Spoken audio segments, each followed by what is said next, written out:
You know, sorry to cut you, but there's one thing I was talking about real quick. This Nollywood thing where they're always shooting movies indoors. Nobody's actually going out and going anywhere. Or they would, let's say, is mostly of these epic movies where everything is happening outside the house. Outside the house, but they're not inside the house. They come back from Lagos outside the house. They want to have a meeting outside the house. Everything to do. The house is just there. Why are you guys always outside? But those days when we started. Yeah.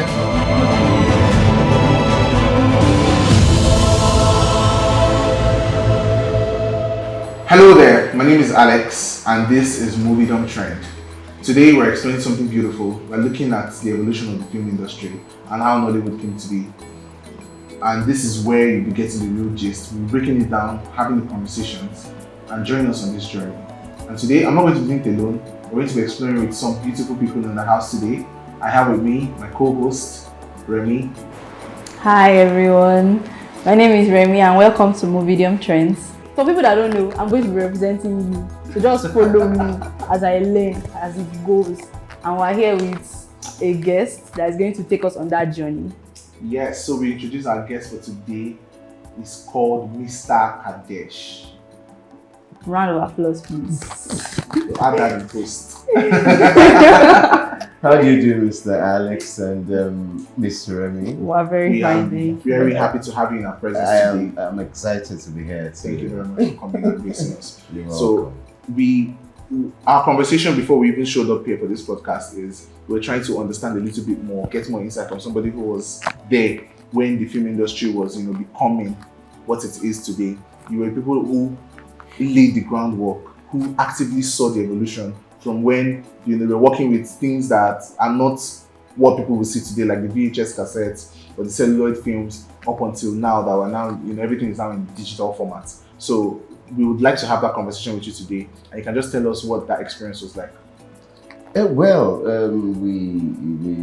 must say that film in Nigeria didn't start from home video like a lot of people thought. Film started with celluloid.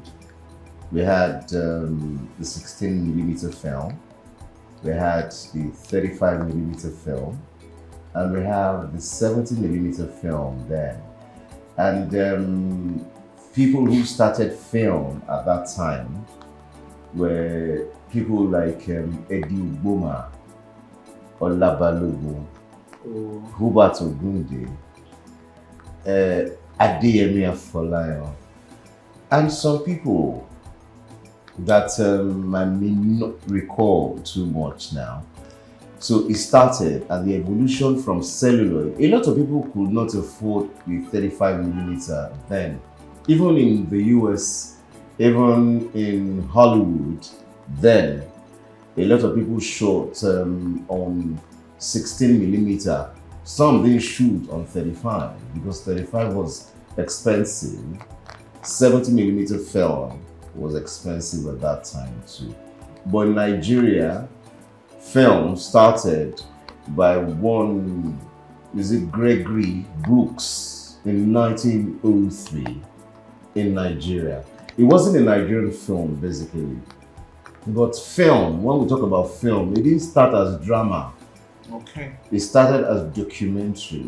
That was when a documentary was done on the then Alake of Egbaland. Wow. Then Wole Soyinka, Professor Wole Soyinka, a thespian, shot the film too at that time, Kongi's Harvest.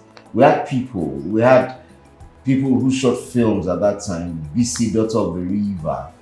That was how film started in Nigeria. So just so that you are hearing this gist live first from here about the origin of film in Nigeria. This is something that even as a cinephile myself, I'm not even familiar with when it comes to this extent of knowledge. So wonderful to have you here again, Mr. Kadesh.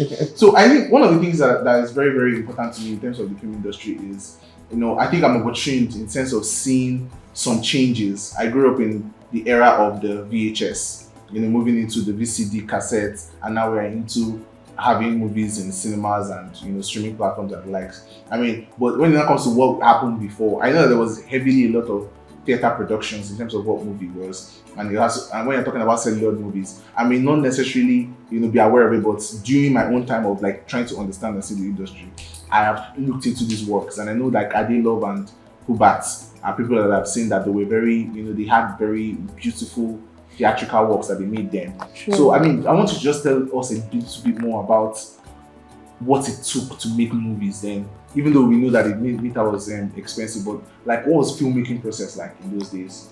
Yes, filmmaking process then it was not easy, because some of the things that we heard from those filmmakers then was that they met billionaires to sponsor this film. It wasn't that expensive, because to shoot a celluloid film at that time, sometimes you spend 700,000, which was A lot of money Yes, back then. So Osi Davies and Ola Balogun, then they'll meet rich men, they'll fund them, and a lot of filmmakers then had groups. Oh, okay. They had caucuses. So this caucus, they have those that they rehearse with all the time. So instead of looking for actors outside, they use their members. Yeah. Sometimes they don't pay them. Yes. Sometimes they do. And so that was why they used to call it. It started from traveling theater. Okay. Started from traveling theater where Ogunde, Hubert Ogunde, all his members, they can go to Kano, do stage and all that displays. So from there, they now evolved into filmmaking. That was how it started. So some of these rich men that fund the films then give them money and they make returns. Okay, like Moses Olaya, he had issues at some point because his film was dubbed and it was released to the public. He had issues with his investor. There are investors at that time. It's every business. Some investors will invest and make money. Some will not make money. That was how film started at that time. Then we now move to video. I know that's actually a very beautiful story. I like to see it that home video started as a kind of like a business adventure for a person called Kenneth. In case you guys are not familiar with who that is, he's basically like the pioneer of the home video economy. And the funny story is that he wanted to sell his VHS cassettes more quickly than he was doing it, and he was like, you know what? Why don't we make movies into these cassettes and we sell them, since this technology is now available and I have so much of it that I have in my store. And that was basically how we started to have home videos.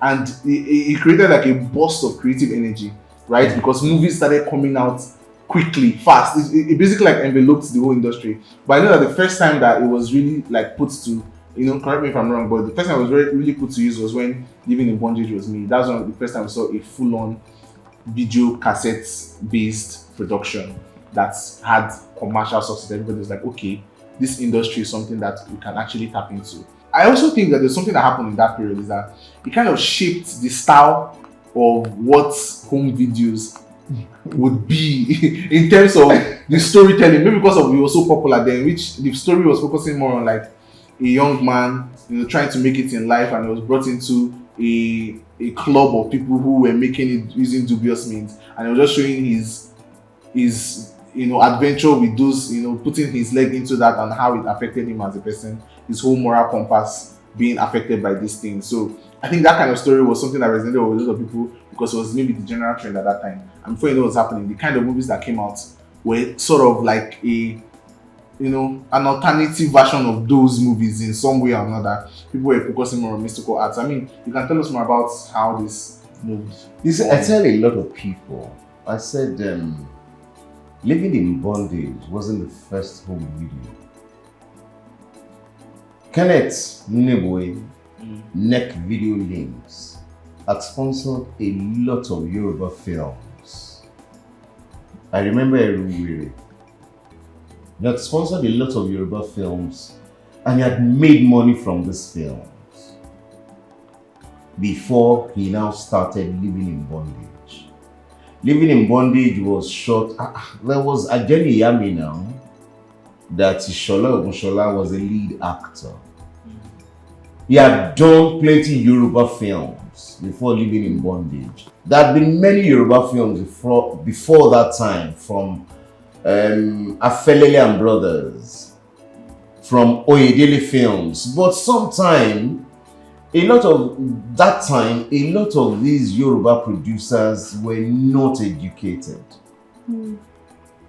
So the record, they don't have it. So after Kenneth Inebwe made money from making Yoruba films, he now shot Living in Bondage with Obujiofo. Okay, I think that's something we're also curious about. We want to know what the influence of theatre, like you mentioned, there were always traveling theatre, Yes. which was pioneered by Hubert Ogunde. Yes, Yeah. and I think it was I've seen the documentary he did with BBC and NTA. Yeah. When he was being interviewed about his process, Yeah. how he goes from town to town. As far as advertising, advertising his plays. And when I saw the interview, I reckon you've seen it too. Yeah. There was excitement on people's faces to see the play, to see like the story evolving. They were in such a phase of wonderment to see that, oh, this story is moving towards what I want. So the question we have is, how do you think the influence of those traveling theatres transferred into the home video section? There's no way it could have disappeared. We wanted records. Some of these stories were those Chief Hubert Ogunde put in his films. Brought all these stories. If Hubert Ogunde is going to Kano today, people in Abuja won't see. True. So he wanted all these things. He wanted a record to be on ground. So he had a relationship, a working relationship with Ola Balogun. So Ola Balogun had been a filmmaker before Hubert Ogunde.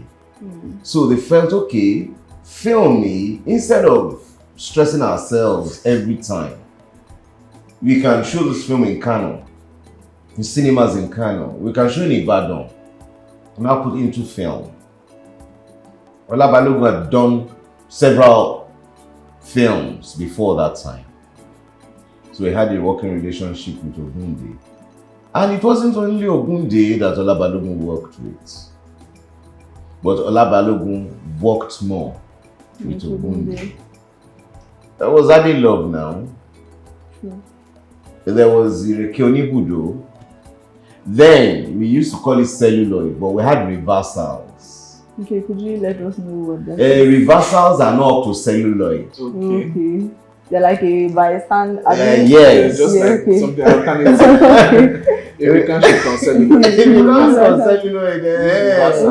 You use reversal. Okay. Does it mean the film will run in reverse, or that's just That's what it means. Okay. Reversal was not up to 16 mm at that time. Oh. Because Yoruba says Boba Shimo, Lugumo, as in whatever you can afford is whatever you will buy. It's a great testament to the creative industry as like using limitations, which I see. Like when they see a limitation, they use that limitation to actually create something beautiful.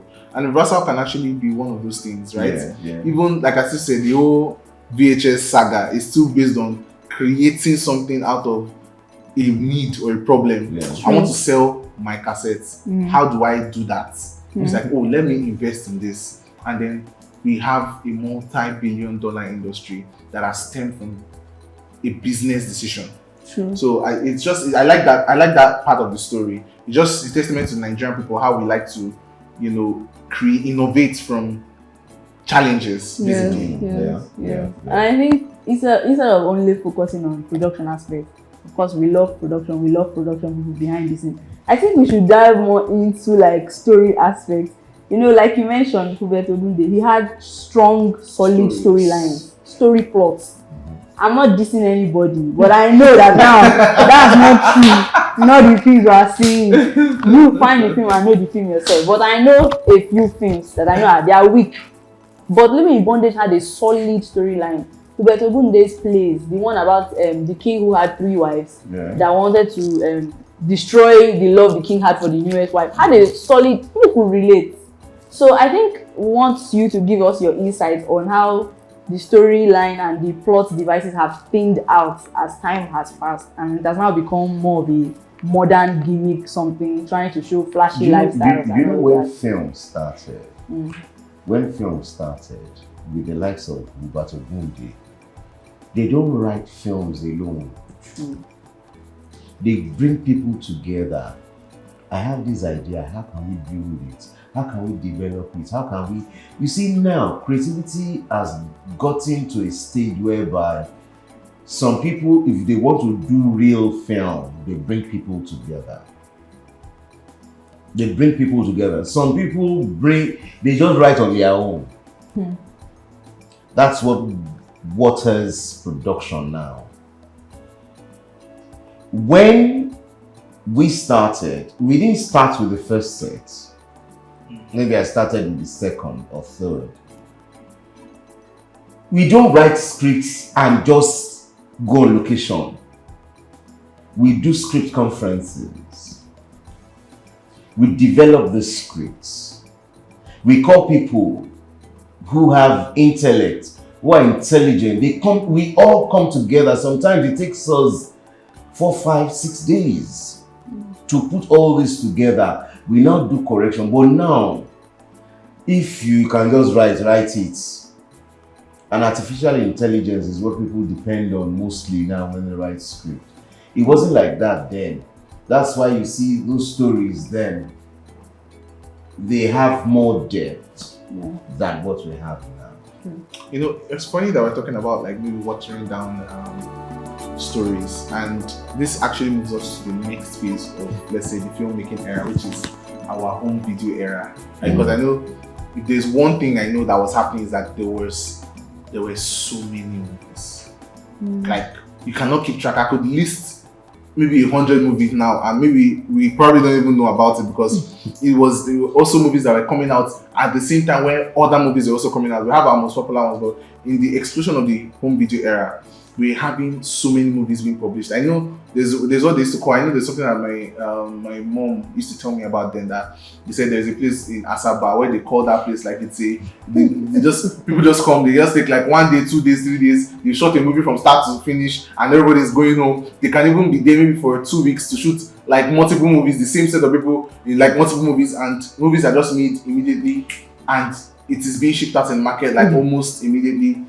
So that era now, when we move into the VHS era and the VCD era now, I mean, just tell us more about like how production kind of thing that I know that it created, even though we have so many beautiful works that were made in that time, it also watered down some production because the production quality was actually very bad. True. When you really look at those home videos, they were very bad because you know how they were hastily made. There were so many errors in the videos. You're watching video, you see some things that's supposed to be in the background set in the video, but you don't really care, just watching the story. You're just trying to wrap it up as quickly as possible. You know, there was even a time, even recently, where there was a whole trend about how Nollywood movies used to have so many errors. Like, you know, somebody's walking in with a wig and then the person, the same scene, and wig transformed.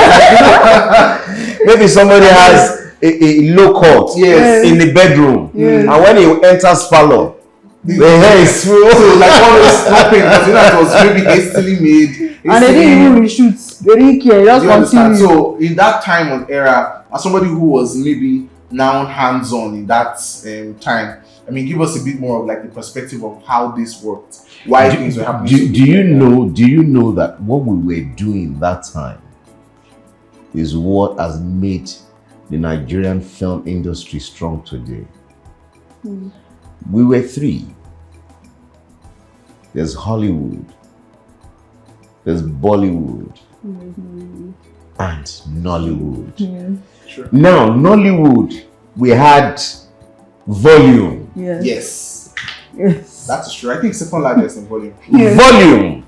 After Bollywood. Do you know in Hollywood, in America, there are some films that they were churning out that were not even as good as Nigerian films at that time?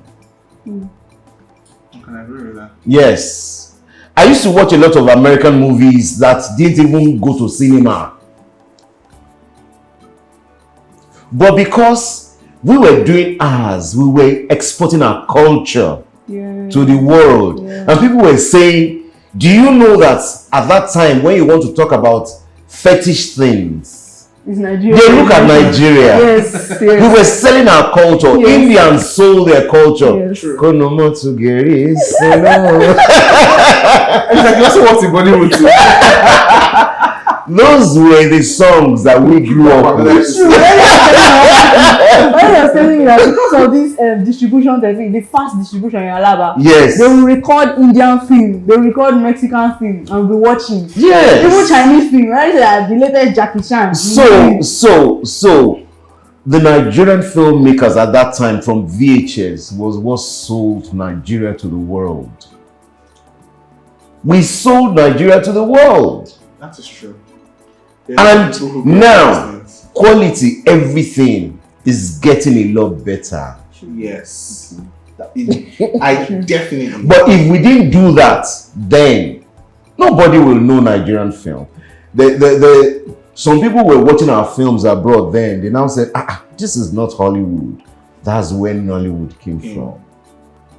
I think it was even so robust that it also changed the way the British people were making some of their movies. Yes. It created a particular genre in Yes. the movie industry. Yes. That they were trying to mirror Nigerian kind of movies, home videos. Yes. It created the whole era. And across Africa, Nigeria had this imprint that Yes, you now. cannot even take it away. You because can't take was it away. This was exported. It was one of our biggest exports. In fact, Yes. It is now. still one of our it's still our biggest biggest exports in the Yes, Nollywood yes, industry yes, because yes. people Nollywood have industry. grown to.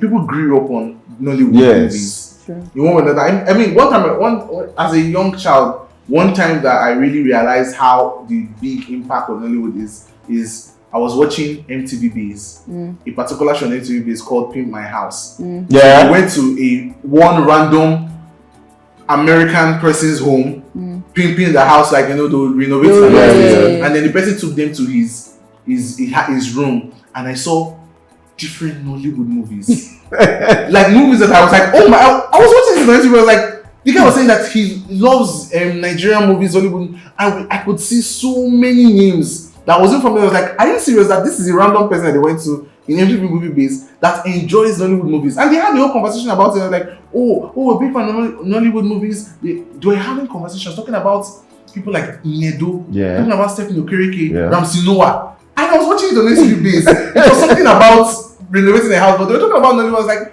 so this is how big this industry is, that a random person somewhere in America has so A many collection of Nigerian movies. even now. stars Yes, even in his now. room. Yes. And it just made me realize that this movie, even though we're in our own pocket of Nigeria, it is actually something that is influencing cultures across Yes, the world. across the world. And it is due to this aspect that we had so many movies coming out. Yes. So yes, I can agree with you on that. That I think Genevieve voluminous release is actually What helped Yes. Nigeria do? Yes, Yes. Genevieve In also general. spoke about it. She had an interview. I think she said she never believed she was so popular until she left Nigeria.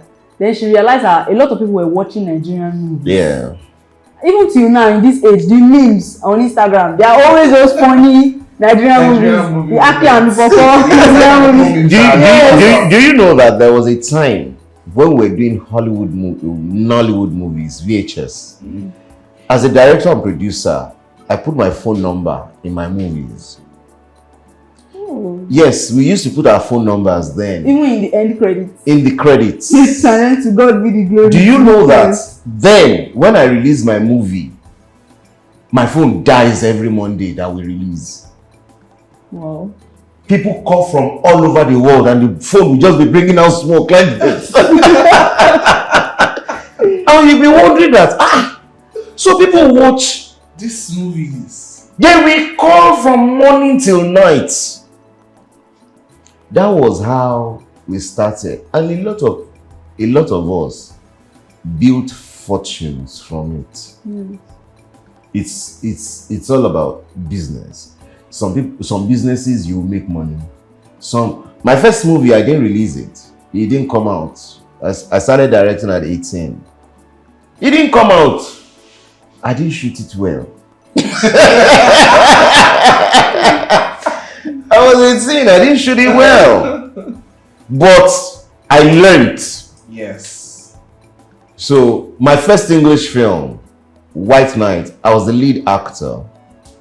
I had Tony Umaze, I had Kole Koka, I had Ayo Adesonya. Then I had this my friend, Daddy Fresh. Then I had my young friend, Grace Ama. Grace Ama. Yeah. Then I had a lady there, Sonia Columbus. Yes. In the movie. That one came out because I had learnt how not to make mistakes again. Exactly. That was how we grew. I was studying film.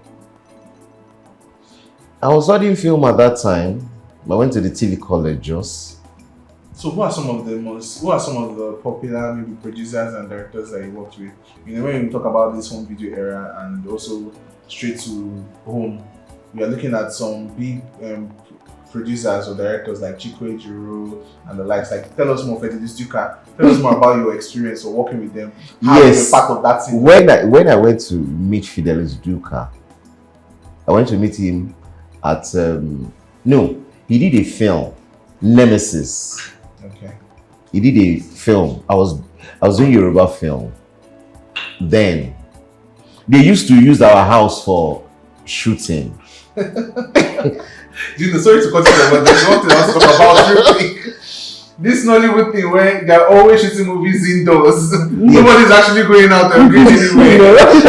Or they would, let's say, is mostly of these epic movies where everything is happening outside the house. Outside the house, but they're not actually inside. They come back from Lagos outside the house. They want to have a meeting outside the house. Everything to do. The house is just there. Why are you guys always outside?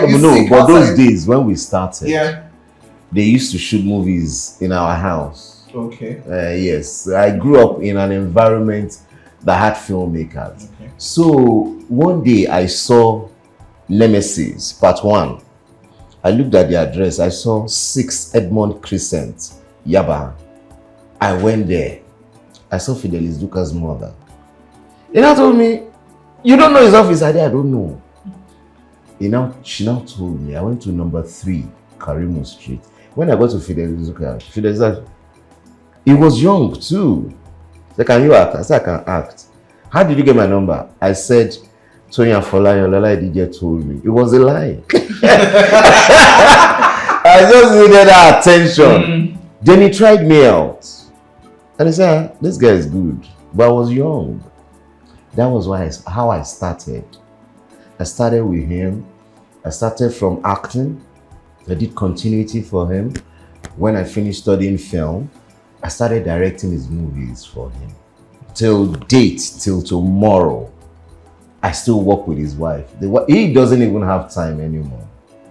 But the wife, Temitope Duka, makes film now. There's none of Temitope Duka's film that you won't see my name inside, even as a scriptwriter. So that was how we started. So from Fidelis Duka, I met big names like Zebe Jiro, because they always come. Yes. They will come and play with him in his office. So when they come, they will meet me. So we worked with a lot of people. We worked with Genevieve, Energy, Choma Chukwuka, Apote, Iniedo. Iniedo was one of my early actors. Desmond Elliott, Tony Umaze, Rike. Yes, in fact, it got to a point I went to live on the streets. That was how close we were. The industry wasn't this wide then. We knew ourselves. It was a tight-knit community. It was a tight community. Then we had it in 4 segments. We had the Celluloid caucus. We had the Akoka caucus for English. Yes. Then we had the Ikorodu caucus for Yoruba. We had the Butemeta caucus. and we had the Mero caucus at that time. Now, I was in between. Which caucus? No, I grew up in the Ebutimeta caucus. Okay. Because before I went to school to study film, I'd been learning under Yinka Quadri. I was very young. I've been learning under Yinka Quadri, and they call one man to Ogugo. I don't know if you know him. No, I'm not familiar with him. His name is Alhaji Taiwo Hassan. Alhaji Taiwo Hassan. Yes. That name is very familiar. Yes. A big bird in my head. He taught me how to sing. Yinka Quadri taught me how to act. And we were doing stage as rehearsal. So then Dr. Don Pedro Obaseki. Yeah. Yes, he was doing a TV series for AIT. So I was in it. First company. Together was the right, together was the wrong. In first company. So with that, the experience I had at a very young age. At a very young age. Film was making money if you know how to keep money. Some people made money. Some people lost money. Okay. So it wasn't all rosy for Chief Hubert Ogunde too now. Yes. It wasn't all rosy for Chief Moses Olaya. They had their good times. They had their bad times. But I thank God. The evolution of the film industry is something that we are proud of now, and we will continue to be proud of it. But we know that we need to bring more professionalism into it. I agree with you on that one. Especially when you look at, I think, yes, the beauty of the new age that I see in the cinemas now is that I would say for a fact that in terms of production wise or production value, a lot is being put into production. Probably have extensive team of people in terms of the BTS and crew. People are now actively working. But in terms of what we now see on screen, I'll say there is still a lot of, let me say, the barrier of entry, I'll say, has been reduced. People who their talent shines through, maybe in skit or other social media medium, can now come into film and maybe become a star. But at the same time, I still see that professionalism.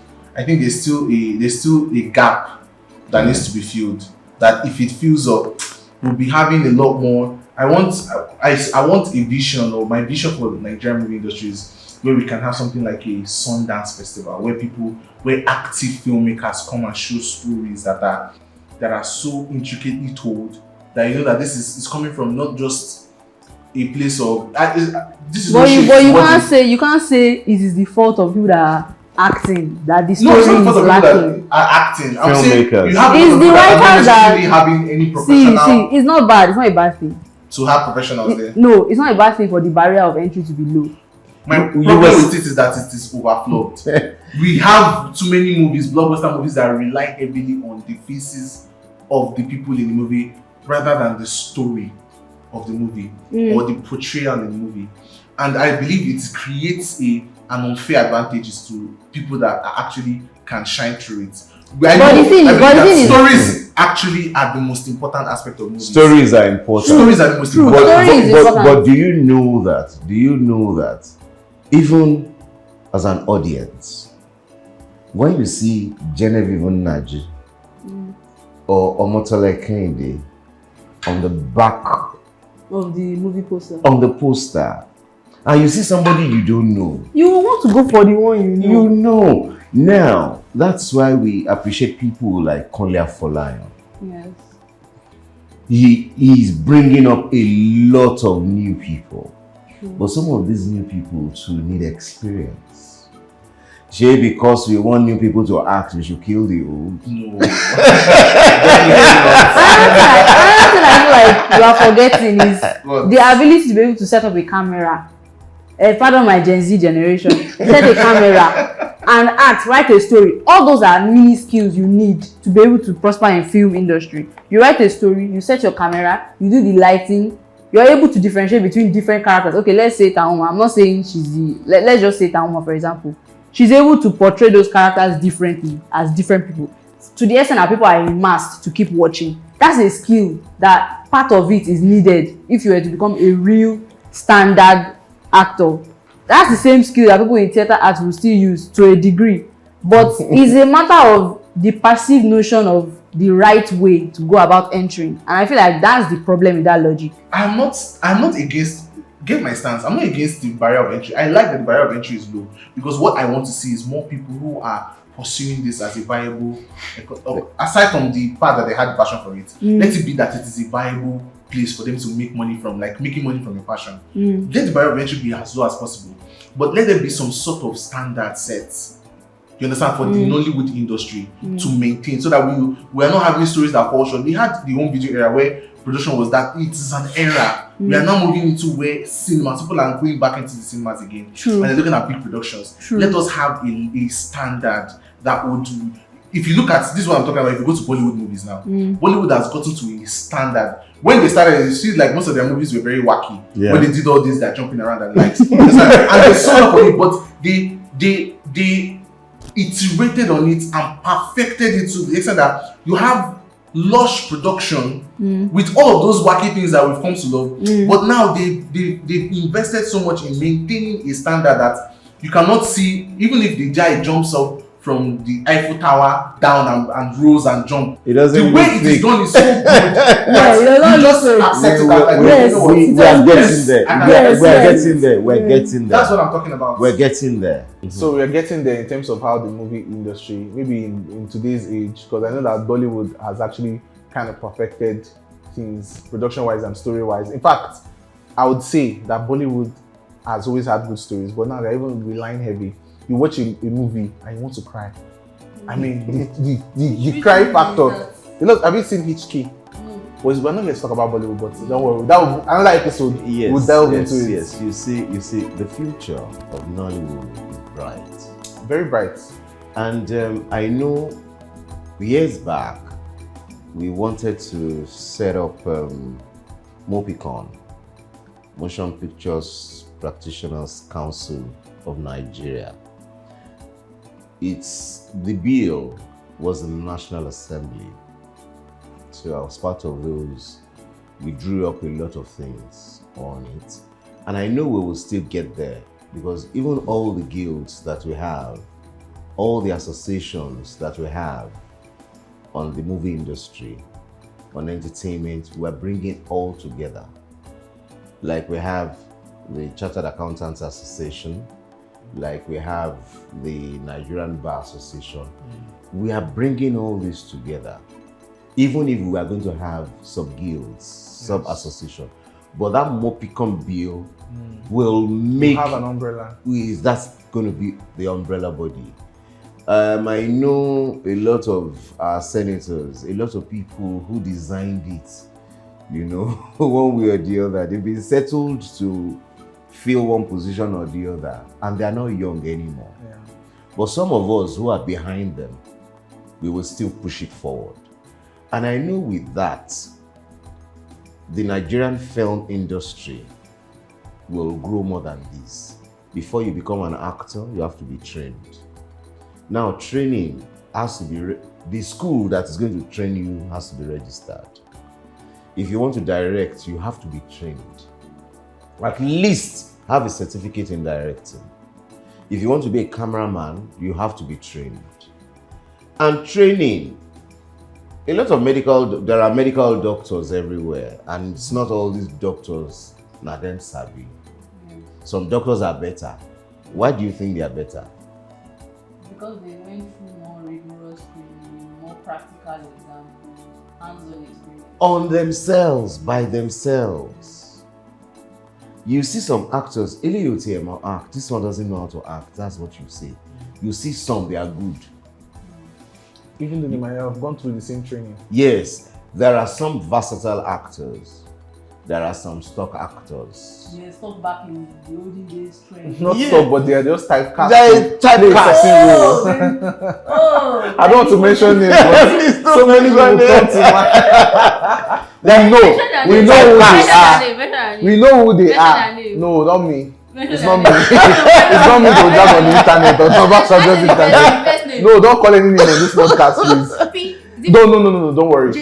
See, see, we know them. Sign language. You that are watching from home, you know who I'm talking. We know who we are talking about. Typecast actors. Typecast actors. I don't think typecast actors are necessarily a bad thing overall, because if it is a role that you can play well, if I know, I would have played the serious. I think it's good to know what to expect to an extent. See, when you watch foreign films, when you watch foreign movies like Hollywood movies, there are some actors that are typecast actors. Yes.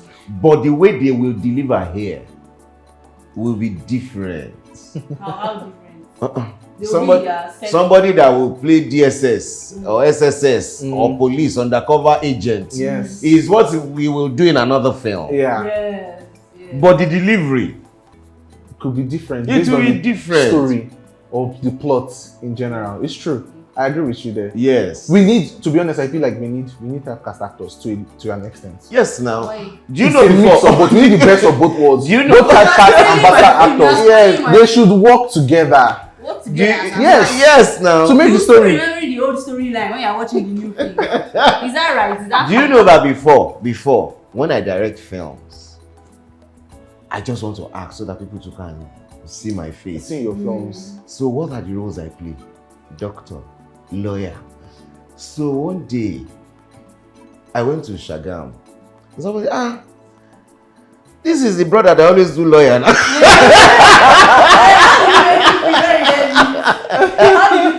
I felt very bad.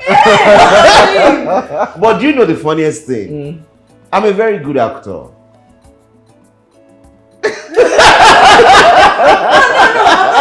So you're like, out of all my most amazing pieces, you only remember me as a lawyer. As a lawyer, and as a doctor. You do lawyer? I say yes. You are a doctor too in films. But you see, I know that things are going to. There are some comedians in Indian films. When you see them, they are comedians. Yes. You know, they are comedic actors. Yes. Every actor must be farcical. You can make people laugh. You can be serious. You can bring them to tears. Tears. Our stories, we need to bring it closer.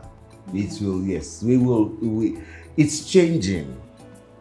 If you want to watch comedy now, AY Makun, if you watch his comedy, sometimes you will just, this is serious. It wasn't like that before.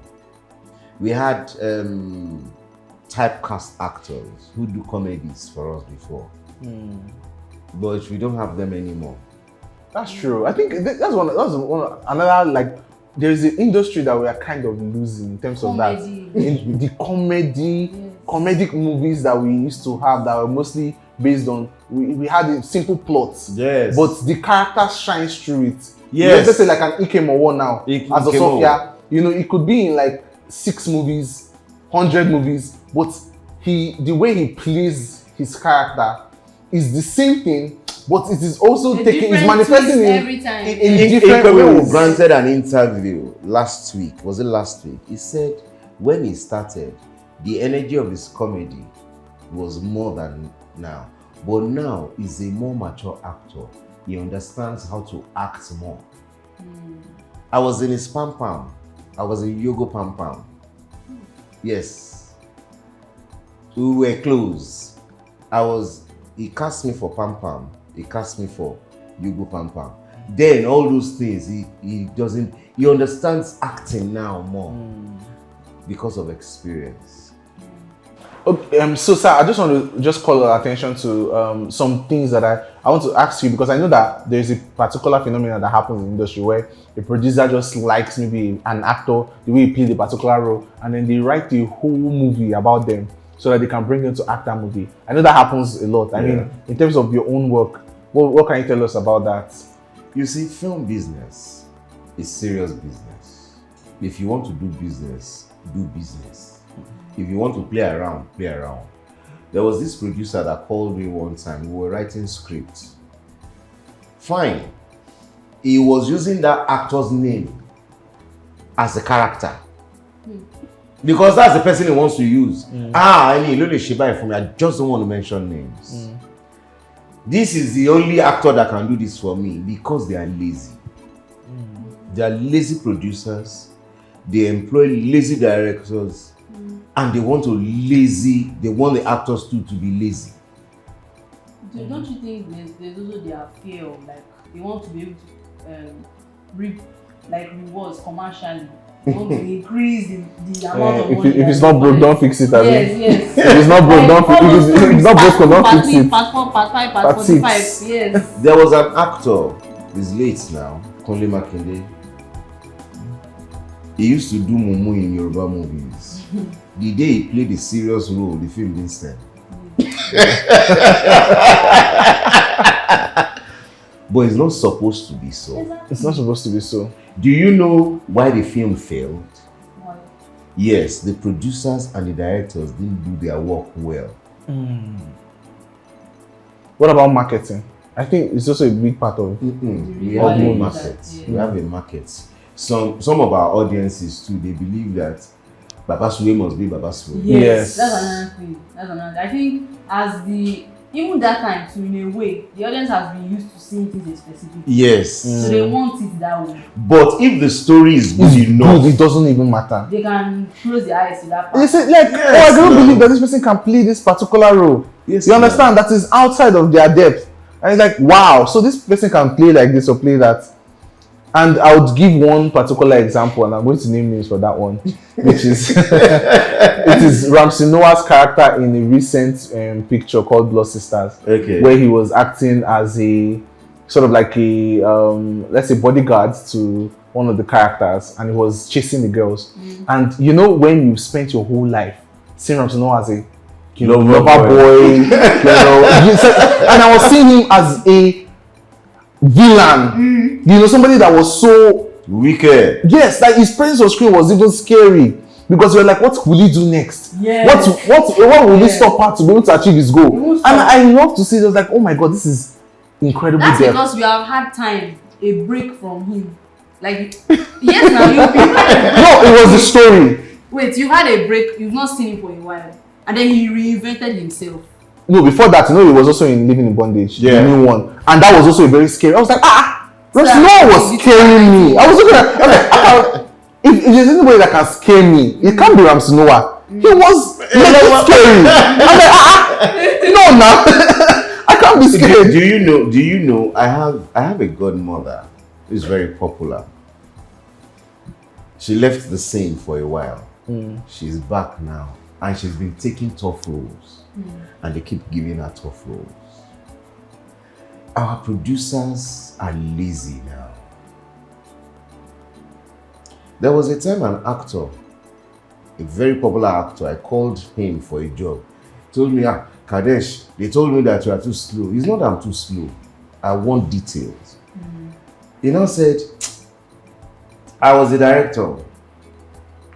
They had charged him money. He said, Kadesh, if you can do this thing for me in 2 days, I'll give you so money out of my money.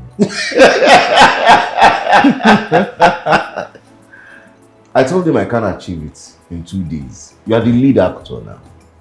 You film 3 months work, I mean even 9 months work, just 2 days. Then we shoot 4-5 days. Oh.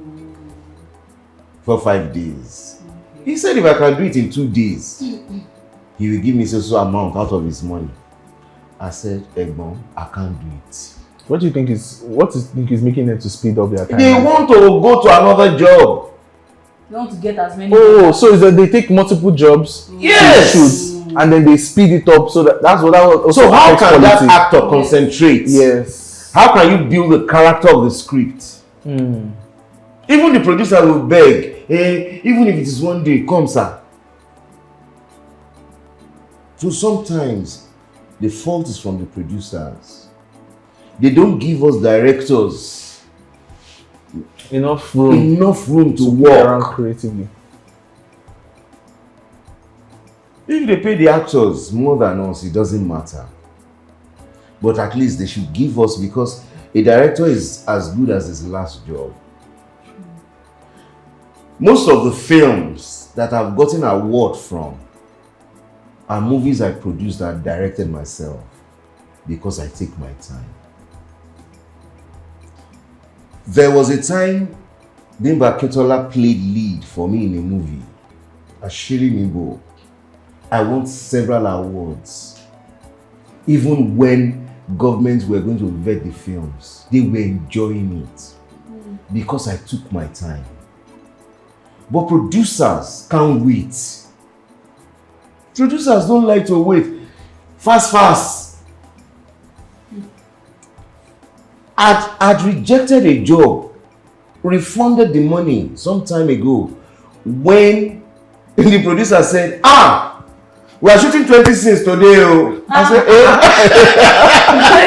Nice, one day. 20 scenes. And the actor will memorize everything too and say everything. Yes, the actor It's the job. The actor will just give you what she has done in the last job is what is doing. Then sometimes you will see an actress, the clothes she has worn in like 7 films. She's still wearing it. You are still wearing it. No budget for costume. Sometimes when you don't tell them, do you know what that means? No. That whatever cloth you see on me, it's my own. It's your own. But film doesn't work like that. You are supposed to be different. Especially when you're exploring multiple characters. Yes. I think it's even an elaborate part of filmmaking, costume design and set design. Yes. You must allow the audience believe in the world that you are creating for them, so that they can immerse themselves in it. The character is supposed to be your character in Ori Shogo is different from the one you are doing in Ese Shogo. So a lot of producers too need to work on this. Okay, look at Femi Adebayo's last film. Nobody will believe Chioma Chukwuka will act like that. So, even Femi Adebayo, he was different. It was unique. He had never acted like that before. You see movies, I just don't want to advertise movies, but even when you see good movies, you know. Yabo Joe, our last movie, what's that our last movie? Then Toya Imaku too. They take their time, they rehearse, but Papa acting still kills production.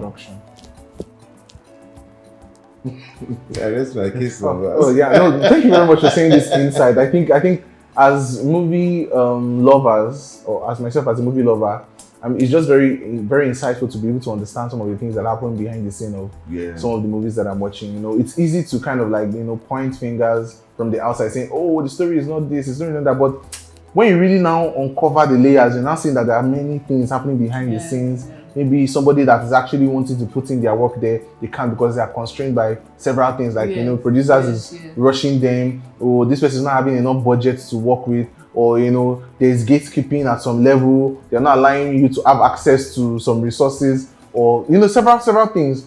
So I think it's something that maybe we'll still explore so that people can understand not just the movies they're seeing, but also the behind the scenes. What are the things that make up a movie? What are some of the hoops that people have to jump for them to have a movie to come on board? Even though we're in an economy where it's very easy now, some people can just in their house make up a video, put straight to YouTube. It wasn't like that before. Even if we had our Asaba Central where all movies are being made, I know that there were still some hoops that producers had to go through, filmmakers and the like. So I think it's something we explore more. Did you hear a recent story where an actor slapped a cool boy? No. Yes. I didn't hear that story. It happened recently. I'm trying to remember. When I started my third film, Ishiabella, I went to call an actor. I went to meet this actor at Yanopaja. I told this actor, you are playing this role for me. He said he will play it. He said he will collect 20,000. That was in 2001. I said, please, will you sign undertaking? Sekilo Shelle, some of them are signing undertaking. He didn't. Do you know that when I was working, This actor didn't come and he had collected money. And resources have been on ground. Waiting for him. Actors, other actors, actresses, money. And I'd given him script like 2 weeks before. We had agreed.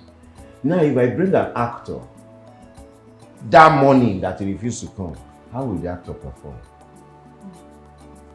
I don't want money to burn. How will the actor perform? The actor cannot perform well. Yes, because it is under duress.